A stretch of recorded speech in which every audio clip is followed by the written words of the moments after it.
엄마, 나 결혼해. 그 말을 들었을 때 저는 눈물이 났습니다. 기쁨의 눈물이었습니다. 내 아이가 이제 자신의 가정을 꾸린다는 것, 그보다 더 뿌듯한 일이 어디 있겠습니까? 하지만 결혼식이 끝나고 1년이 지난 지금 저는 이런 질문을 하게 됩니다. 나는 이제 필요 없는 사람이 된 걸까? 혹시 여러분도 이런 경험이 있으신가요? 결혼 전까지는 매일같이 연락하던 자녀가 결혼 후에는 한 달에 한 번 전화하기도 바쁜 사람이 되어버린 경험 말입니다. 오늘은 많은 부모님들이 겪지만 쉽게 말하지 못하는 이야기, 결혼 후 달라진 자녀와의 관계에 대해 진솔하게 이야기해 보려 합니다. 여러분의 구독과 좋아요는 이런 의미 있는 콘텐츠를 계속 만들 수 있는 큰 힘이 됩니다. 영상이 도움이 되셨다면 구독 버튼과 좋아요 버튼을 꼭 눌러주세요. 알림 설정까지 해두시면 새로운 영상을 가장 먼저 만나보실 수 있습니다. 26해를 함께 살았습니다. 아이가 태어난 그날부터 결혼식 전날까지 저는 그 아이의 하루하루를 함께 했습니다.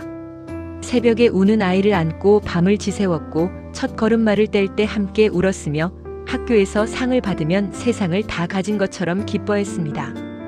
그 아이는 제게 전부였습니다. 대학 입학 후에도 일주일에 서너 번은 전화가 왔습니다. 엄마, 오늘 학교에서 이런 일이 있었어. 엄마, 친구랑 이런 얘기 나눴는데 엄마 생각은 어때? 별것 아닌 이야기들이었지만 저는 그 시간들이 좋았습니다. 내 아이가 여전히 엄마를 필요로 한다는 것, 엄마와 이야기하고 싶어 한다는 것이 행복했습니다. 직장을 다니기 시작한 후에도 마찬가지였습니다. 힘든 일이 있으면 전화해서 하소연했고 기쁜 일이 있으면 가장 먼저 저에게 알려왔습니다. 주말이면 집에 들러 제가 해준 밥을 먹으며 그 주에 있었던 일들을 나눴습니다. 나는 참 좋은 자식을 뒀구나. 그렇게 생각했습니다. 요즘 세대는 부모와 연락도 잘 안 한다는데 우리 아이는 달라도 많이 다르다고 자랑스러워했습니다. 그리고 결혼 이야기가 나왔습니다. 좋은 사람을 만났다며 소개해주던 날 저는 진심으로 기뻤습니다. 결혼 준비를 하는 내내 저는 아이를 도왔습니다. 예물을 고르러 함께 가고 예단을 정성껏 준비하고 하객 명단을 함께 작성하며 행복한 시간을 보냈습니다. 결혼식 날 저는 울었습니다. 기쁨과 뿌듯함에 눈물이 났습니다. 내 아이가 이제 누군가의 반려자가 되어 자신의 가정을 꾸린다는 것. 부모로서 이보다 더 감사한 일이 있을까요? 그날 저는 몰랐습니다. 그것이 시작이 아니라 어떤 끝의 시작이었다는 것을. 결혼식이 끝나고 신혼여행을 다녀온 후 달라진 것은 생각보다 빨리 찾아왔습니다. 처음에는 신혼이니까 그렇겠거니 했습니다. 신혼부부는 당연히 둘만의 시간이 필요하니까요. 하지만 한 달이 지나고 석 달이 지나고 반년이 지나도 상황은 나아지지 않았습니다. 하루에도 몇 번씩 오던 전화는 일주일에 한 번으로 줄었습니다. 그마저도 제가 먼저 전화하는 경우가 대부분이었습니다. 통화 시간도 짧아졌습니다. 예전에는 30분, 1시간도 수다를 떨었는데 이제는 5분도 채 안 되어 엄마 나 바빠서 끊을게라는 말이 나왔습니다. 주말에 들르던 발걸음도 뜸해졌습니다. 한 달에 한 번 오면 다행이었고 명절이 아니면 얼굴 보기도 어려웠습니다. 오더라도 배우자와 함께 왔기 때문에 예전처럼 편하게 이야기를 나누기도 어려웠습니다. 우리 이번 주말에 뭐 해? 라고 물으면 처갓집 가야 해라는 대답이 돌아왔습니다. 다음 주는? 이라고 물으면 친구 결혼식 있어 라는 대답이 나왔습니다. 그럼 그 다음 주는? 이라고 재차 물으면 우리 둘이 여행 가기로 했어 라는 말을 들었습니다. 이해합니다. 정말 이해합니다. 결혼을 했으니 배우자가 우선이 되는 것이 당연합니다. 처가와의 관계도 중요하고 친구들과의 약속도 지켜야 하며 부부만의 시간도 필요합니다. 머리로는 다 압니다. 하지만 가슴은 그렇지 않았습니다. 26년을 함께 살았던 사람이 갑자기 멀어진다는 것, 매일 보던 얼굴을 한 달에 한 번 보게 된다는 것, 모든 이야기를 나누던 사이가 안부 인사만 주고받는 사이가 된다는 것, 그것은 생각보다 훨씬 더 외로운 일이었습니다. 엄마는 이해해. 저는 그렇게 말했습니다. 아이가 엄마 이번 주는 못 갈 것 같아라고 말할 때마다 저는 환하게 웃으며 그래, 괜찮아. 바쁘면 어쩔 수 없지라고 대답했습니다. 하지만 전화를 끊고 나면 길게 한숨이 나왔습니다. 창문 너머로 다른 집을 바라봤습니다. 옆집 아주머니는 매주 주말마다 딸 내외와 손주들이 찾아온다고 했습니다. 함께 외식도 하고 같이 마트도 간다고 했습니다. 그 이야기를 들을 때마다 부러웠지만 내색하지 않았습니다. 우리 애는 바빠서 그래. 요즘 젊은 사람들 다 바쁘잖아. 그렇게 변명했습니다. 남에게도 저 자신에게도. 명절이 다가오면 마음이 복잡했습니다. 예전에는 명절 일주일 전부터 아이가 전화해서 엄마 이번에는 뭐 해줄 거야? 내가 좋아하는 거 해줘라며 기대에 찬 목소리로 말했습니다. 저는 그 기대에 부응하기 위해 일주일 전부터 장을 보고 정성껏 음식을 준비했습니다. 그런데 결혼 후 첫 명절 아이는 이렇게 말했습니다. 엄마, 우리 이번에는 처가 먼저 가고 저녁 때 갈게. 가슴이 내려앉았습니다. 하지만 저는 밝게 대답했습니다. 그래, 그렇게 해. 처가도 가봐야지. 저녁 때 온다고 했지만 도착한 시간은 밤 8시였습니다. 아침부터 준비한 음식들은 이미 식어버렸습니다. 따뜻하게 데워서 내놨지만 아이는 엄마, 나 처가에서 너무 많이 먹어서 배불러라고 말했습니다. 1시간 정도 앉아있다가 내일 일찍 일어나야 해서라며 일어났습니다. 예전에는 명절 다음 날까지 머물렀는데 이제는 당일 저녁에 떠났습니다. 문 앞에서 손을 흔들며 떠나가는 아이의 뒷모습을 보며 저는 웃고 있었습니다. 하지만 문을 닫고 돌아서는 순간 눈물이 났습니다. 식탁에는 거의 손도 대지 않은 음식들이 그대로 놓여 있었습니다. 며칠을 준비한 음식들이었습니다. 아이가 좋아하는 것들로만 준비한 음식들이었습니다. 내가 너무 예민한 건가? 스스로에게 물었습니다. 결혼했으면 원래 이런 것 아닌가? 내가 너무 집착하는 건 아닌가? 자식을 독립된 개체로 인정하지 못하는 건 아닌가? 그렇게 스스로를 탓했습니다. 친구들과 차를 마시며 이야기를 나눴습니다. 다들 비슷한 경험이 있었습니다. 결혼 후 달라진 자녀 이야기, 연락이 뜸해진 이야기, 명절에도 얼굴 보기 힘든 이야기. 그래도 애들이 행복하면 된 거지 뭐. 한 친구가 말했습니다. 다들 고개를 끄덕였습니다. 하지만 그 눈빛에서 저는 알 수 있었습니다. 모두가 같은 서운함을 품고 있다는 것을. 우리는 자식에게 말하지 못합니다. 엄마는 외로워. 엄마는 서운해. 엄마는 내가 보고 싶어. 그런 말을 하는 순간 우리는 자식에게 짐이 되는 것 같았습니다. 효도를 강요하는 부모가 되는 것 같았습니다. 자식의 행복을 방해하는 이기적인 부모가 되는 것 같았습니다. 그래서 참습니다. 전화하고 싶어도 먼저 전화하지 않습니다. 혹시 바쁠까봐, 혹시 부담이 될까봐. 보고 싶어도 오라고 하지 않습니다. 혹시 다른 약속이 있을까봐, 혹시 귀찮아할까봐.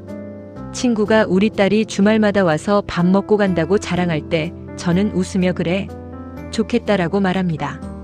하지만 집에 돌아오면 휴대폰을 들여다봅니다.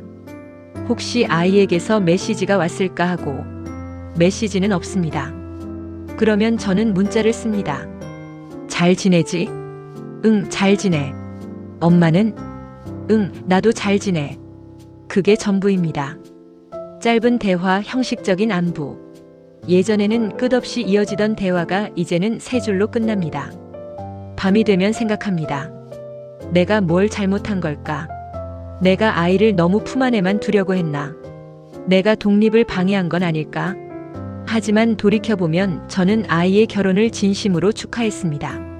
아이가 선택한 배우자를 존중했고 간섭하지 않으려 노력했습니다. 명절에 처가 먼저 가는 것도 이해했고 주말에 바빠서 못 오는 것도 받아들였습니다. 그런데도 이렇게 멀어지는 것은 왜일까요? 저는 많은 것을 요구한 적이 없습니다. 그저 가끔 전화 한 통, 한 달에 한 번 정도 얼굴을 보는 것. 그것만으로도 충분했습니다. 하지만 그것조차도 욕심인가 봅니다. 어느 날 깨달았습니다. 아이에게 저는 이제 선택이 되었다는 것을. 예전에는 제가 당연함이었습니다. 기쁜 일이 있으면 당연히 엄마에게 전화했고 슬픈 일이 있으면 당연히 엄마를 찾았으며 주말이 되면 당연히 집에 들렀습니다. 하지만 이제는 다릅니다. 배우자에게 먼저 말하고 처가와 일정을 조율하고 친구들과 약속을 잡고 그리고 남은 시간이 있으면 저에게 옵니다. 저는 우선순위에서 한참 뒤로 밀려났습니다. 이게 정상이야. 스스로에게 말했습니다. 결혼하면 원래 그런 거라고, 배우자가 최우선이 되는 게 맞다고, 부모는 이제 한 발짝 물러나야 한다고. 하지만 알면서도 받아들이기 힘들었습니다. 26년 동안 최우선이었던 사람이 갑자기 우선순위 밖으로 밀려난다는 것. 그것은 단순히 만남의 횟수가 줄어드는 것 이상의 의미였습니다. 존재의 의미가 달라지는 것이었습니다. 저는 아이를 키우며 많은 것들을 뒤로 미뤘습니다. 하고 싶었던 일들, 가고 싶었던 곳들, 배우고 싶었던 것들. 모두 아이가 크면 그때 하지 뭐라며 미뤘습니다. 아이가 대학에 가면, 아이가 취직하면, 아이가 안정되면 그때 내 시간을 가지겠다고 생각했습니다. 그런데 아이가 결혼하고 나니 갑자기 시간이 많아졌습니다. 너무 많은 시간이 생겼습니다. 아침에 일어나면 해야 할 일이 없었습니다. 예전에는 아이 걱정, 아이 챙기는 일로 하루가 바빴는데 이제는 텅 빈 시간들만 남았습니다. 친구들은 이제 내 인생을 살아라고 말했습니다. 취미를 가지라고, 여행을 다니라고, 배우고 싶었던 것을 배우라고 조언했습니다. 그래서 해봤습니다. 운동을 시작했고 외국어 수업을 들었으며 친구들과 여행도 다녔습니다. 새로운 사람들을 만나고 새로운 경험을 하려고 노력했습니다. 하지만 무언가 공허했습니다. 운동을 하다가도, 수업을 듣다가도, 여행을 가서도 문득문득 아이 생각이 났습니다. 지금 뭐 하고 있을까? 밥은 잘 먹고 다닐까? 요즘 무슨 고민이 있는 건 아닐까? 휴대폰을 꺼내 메시지를 씁니다. 뭐 해? 한참 후에 답장이 옵니다. 일하고 있어. 밥 먹었어? 응, 먹었어. 그게 전부입니다. 예전에는 엄마 오늘 점심에 이런 거 먹었는데 별로였어. 동료가 이런 말을 해서 기분이 좋았어. 같은 구체적인 이야기들이 오갔는데 이제는 단답형으로 끝납니다. 저는 더 이상 아이의 일상을 알지 못합니다. 어떤 프로젝트를 하고 있는지, 요즘 무슨 고민이 있는지, 주말에 뭘 하며 시간을 보내는지. 예전에는 제가 모든 것을 알고 있었는데 이제는 아무것도 모릅니다. 가끔 SNS를 통해 아이의 근황을 알게 됩니다. 친구들과 여행을 다녀온 사진, 배우자와 맛집을 다녀온 인증샷, 새로 산 물건을 자랑하는 글. 아, 여행을 다녀왔구나. 이런 곳에 가서 밥을 먹었구나. 이런 걸 샀구나. 저는 댓글을 답니다. 즐거웠겠다. 맛있어 보인다. 잘 샀네. 하지만 마음 한구석에서는 생각합니다. 나한테는 왜 이야기해주지 않았을까? 친구들에게는, SNS 친구들에게는 공유하는 일상을 왜 엄마에게는 말해주지 않을까? 저도 궁금한데, 저도 함께 기뻐하고 싶은데. 어느 날 용기를 내서 물었습니다. 요즘 무슨 일 있어? 뭐 하며 지내? 별일 없어. 그냥 평범하게 지내. SNS 보니까 여행 다녀왔더라. 아, 그거? 그냥 주말에 잠깐 다녀온 거야. 재미있었어? 응, 괜찮았어. 그리고 대화는 끝났습니다. 더 이상 이야기가 이어지지 않았습니다. 저는 깨달았습니다. 아이는 제게 이야기하고 싶지 않은 것이 아니라 이야기할 필요를 느끼지 못하는 것이었습니다. 이제 아이에게는 배우자가 있고 친구들이 있고 자신만의 세계가 있습니다. 그 세계에서 저는 더 이상 중심이 아닙니다. 부모의 자리란 이런 것이었습니다. 필요할 때만 찾는 곳, 급할 때만 연락하는 사람, 그렇지 않을 때는 잊혀지는 존재. 가슴이 아팠지만 받아들여야 했습니다. 이것이 자식을 키운다는 것의 결말이라는 것을. 밤에 잠을 이루지 못할 때가 많아졌습니다. 침대에 누워 천장을 바라보며 생각합니다. 아이를 키우던 시절들을. 밤마다 깨서 우유를 먹이던 날들, 아파서 끙끙거릴 때 밤새 간호하던 날들, 시험 기간에 간식을 챙겨주던 날들. 그 시절에는 힘들었습니다. 정말 힘들었습니다. 잠을 제대로 못 자고 내 시간은 하나도 없고 온종일 아이만 돌보느라 녹초가 되곤 했습니다. 친구들이 나중에 크면 편해진다고 위로해줬습니다. 조금만 참아. 아이가 크면 내 시간이 생길 거야. 그때는 그 말을 믿었습니다. 아이가 크면, 손이 덜 가면, 독립하면 그때는 정말 편해질 거라고 생각했습니다. 하지만 지금 깨달았습니다. 그때가 가장 행복한 시절이었다는 것을. 아이가 저를 필요로 하던 시절, 제가 아이에게 전부였던 시절. 그때가 제 인생에서 가장 의미 있는 시간이었습니다. 이제 아이는 저를 필요로 하지 않습니다.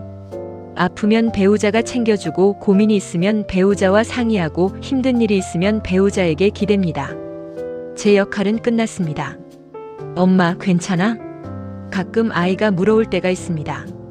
제 목소리가 평소와 다르다고 느낄 때, 전화 통화 중에 제가 한숨을 쉴 때, 그러면 저는 재빨리 대답합니다. 응, 괜찮아. 왜? 목소리가 좀 이상한 것 같아서. 아니야, 괜찮아. 그냥 좀 피곤해서 그래. 그래? 너무 무리하지 마. 응, 알았어. 너도 건강 챙겨. 그리고 전화를 끊습니다. 정말 하고 싶었던 말은 하지 못한 채로. 나는 괜찮지 않아. 나는 외로워. 나는 내가 보고 싶어. 나는 내 목소리를 더 오래 듣고 싶어. 나는 내 일상을 더 많이 알고 싶어. 그 말들을 목구멍까지 차올랐다가 삼킵니다. 그 말을 하는 순간 저는 자식에게 짐이 되는 것 같아서, 자식의 행복한 결혼 생활에 먹구름을 들이우는 것 같아서. 친구와 통화할 때는 다릅니다. 요즘 애가 통 연락이 없어. 우리 애도 그래. 결혼하더니 완전 딴 사람 됐어. 명절에도 처가만 가고 우리는 저녁 때 잠깐 들렀다 가던데. 에휴, 그래도 그나마 들렀으면 다행이지. 우리 애는 아예 못 온다고 하더라고. 서로의 서운함을 나누며 위로받습니다. 나만 그런 게 아니라는 것을 확인하며 조금 안심합니다. 하지만 통화를 끊고 나면 더 공허합니다. 모두가 겪는 일이라고 해서 덜 아픈 건 아니구나. 남편과 이야기를 나눕니다. 당신은 안 그래? 애가 결혼하고 나서 많이 달라진 것 같지 않아? 남편은 태연하게 대답합니다. 원래 그런 거지, 결혼하면 그렇게 되는 거야. 그래도 너무 심한 것 같지 않아? 뭐가 심해? 잘 지내고 있는데 우리도 이제 우리 인생 살아야지. 남편은 담담해 보입니다. 아니, 어쩌면 담담한 척하는 것일지도 모릅니다. 남편도 저처럼 서운한데 그걸 드러내지 않는 것일 수도 있습니다. 하지만 저는 담담해질 수가 없습니다. 26년을 함께 산 사람이 멀어진다는 것, 그것은 단순히 만남의 횟수가 줄어드는 문제가 아닙니다. 삶의 중심이 무너지는 것입니다. 가끔 아이가 힘든 일이 있을 때 전화를 합니다. 엄마, 나 오늘 진짜 힘들었어. 그러면 제 가슴이 뜁니다. 반갑기도 하고 안타깝기도 합니다. 아이가 힘들다니 마음이 아프지만 그래도 저를 찾아준다는 것이 기쁩니다. 무슨 일인데? 아이는 이야기를 합니다. 직장에서 있었던 일, 배우자와의 작은 다툼, 인간관계의 어려움. 저는 경청합니다. 조언을 해주고 위로를 해주고 응원을 해줍니다. 그래도 괜찮을 거야. 넌 잘할 수 있어. 고마워, 엄마. 엄마랑 이야기하니까 좀 나아진 것 같아. 그 말을 들으면 뿌듯합니다. 아직 제가 필요한 존재라는 것이 감사합니다. 하지만 동시에 복잡한 감정이 듭니다. 힘들 때만 찾는 건가? 좋을 때는 왜 연락하지 않을까? 이기적인 생각이라는 걸 압니다. 자식이 힘들 때 기댈 곳이 되어주는 것, 그것이 부모의 역할이라는 것도 압니다. 하지만 가끔은 생각합니다. 힘들 때만이 아니라 행복할 때도 함께 나누고 싶다고. 슬플 때만이 아니라 기쁠 때도 제일 먼저 알려주면 좋겠다고. 며칠 전 아이에게서 전화가 왔습니다. 엄마, 이번 주말에 갈게. 가슴이 두근거렸습니다. 정말? 무슨 일 있어? 아니, 그냥 보고 싶어서 그 한마디에 눈물이 날 뻔했습니다. 그냥 보고 싶어서 다른 이유가 아니라 그냥 보고 싶어서 온다는 말, 그 말이 얼마나 듣고 싶었는지 모릅니다. 주말이 되기까지 매일이 기다려졌습니다. 며칠 전부터 장을 받고 아이가 좋아하는 음식들을 준비했습니다. 집안을 청소하고 아이 방도 깨끗하게 정리했습니다. 토요일 오후 초인종이 울렸습니다. 문을 열었을 때 아이가 서 있었습니다. 배우자와 함께였지만 오랜만에 보는 아이의 얼굴은 여전히 반가웠습니다. 어서와 엄마. 아이가 저를 안았습니다. 짧은 포옹이었지만 그 순간만큼은 모든 서운함이 녹아내리는 것 같았습니다. 함께 밥을 먹으며 이야기를 나눴습니다. 요즘 어떻게 지내는지, 직장 생활은 어떤지, 건강은 괜찮은지. 예전만큼 긴 대화는 아니었지만 그래도 함께 있다는 것만으로 행복했습니다. 아이의 웃는 얼굴을 보며 밥 먹는 모습을 보며 저는 생각했습니다. 그래, 이것만으로도 충분해. 아이는 저녁 무렵 일어나 가려고 했습니다. 벌써 가려고? 응, 내일 약속이 있어서. 그래, 조심해서 가. 현관에서 신발을 신으며 아이가 말했습니다. 엄마 요즘 자주 못 와서 미안해. 괜찮아. 바쁜 거 알아. 다음에 또 올게. 그래, 언제든지 와. 문을 닫고 돌아서는데 아이가 다시 문을 열었습니다. 엄마 왜? 사랑해. 그 말 한마디에 모든 것이 괜찮아졌습니다. 그동안 쌓였던 서운함도 외로움도 섭섭함도 그 순간만큼은 다 잊을 수 있었습니다. 나도 사랑해. 아이가 떠나간 후 저는 식탁에 앉았습니다. 오늘 몇 시간이 얼마나 행복했는지 모릅니다. 아이의 얼굴을 보고 목소리를 듣고 함께 밥을 먹고 이야기를 나누는 것. 이렇게 평범한 것들이 얼마나 소중한지 새삼 깨달았습니다. 그리고 생각했습니다. 자식을 키운다는 것은 결국 보내주는 것이라고 손을 잡고 함께 걷던 아이가 어느 순간 제 손을 놓고 앞서 걸어가는 것. 그것을 지켜보는 것이 부모의 몫이라고 섭섭하고 외롭지만 그것이 아이가 잘 자란다는 증거라고 아이에게는 이제 자신의 인생이 있습니다. 배우자가 있고 자신의 가정이 있고 자신만의 세계가 있습니다. 그 세계의 중심에 제가 없다는 것이 서운하지만 그것이 자연스러운 것이라는 것도 압니다. 제가 할 수 있는 것은 아이가 언제든 돌아올 수 있는 집을 지키는 것입니다.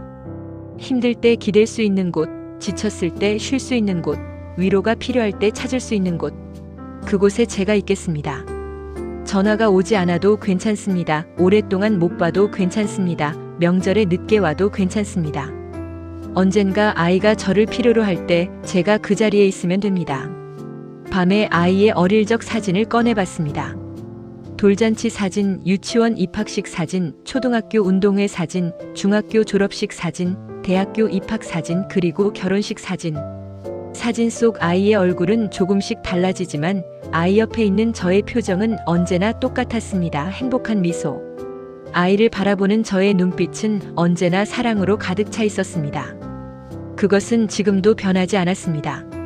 아이가 멀어졌다고 느껴질 때도, 연락이 뜸할 때도, 만나는 횟수가 줄어들었을 때도 제 사랑은 변하지 않았습니다. 이것이 부모의 사랑이라는 것을 이제야 온전히 이해합니다. 조건이 없는 사랑, 대가를 바라지 않는 사랑, 멀어져도 연락이 없어도 변함없이 그 자리에 있는 사랑. 핸드폰을 들고 아이에게 메시지를 보냈습니다. 오늘 와줘서 고마워. 덕분에 행복했어. 사랑해. 한참 후에 답장이 왔습니다. 나도 좋았어. 다음에 또 갈게. 사랑해, 엄마. 그 메시지를 읽으며 미소 지었습니다. 자주 못 봐도 전화가 뜸해도 우선순위에서 밀려나도 괜찮습니다. 아이가 행복하면 그것으로 충분합니다. 그리고 언젠가 아이도 부모가 되면 알게 될 것입니다. 이 마음을, 자식을 사랑하는 이 간절한 마음을. 그때까지 저는 기다리겠습니다. 아이가 언제든 돌아올 수 있는 이곳에서. 오늘 영상이 도움이 되셨다면 구독과 좋아요 부탁드립니다. 그리고 비슷한 경험이 있으신 분들은 댓글로 여러분의 이야기를 나눠주세요. 여러분의 따뜻한 댓글 하나하나가 누군가에게는 큰 위로가 됩니다. 다음 영상에서 또 만나요. 감사합니다.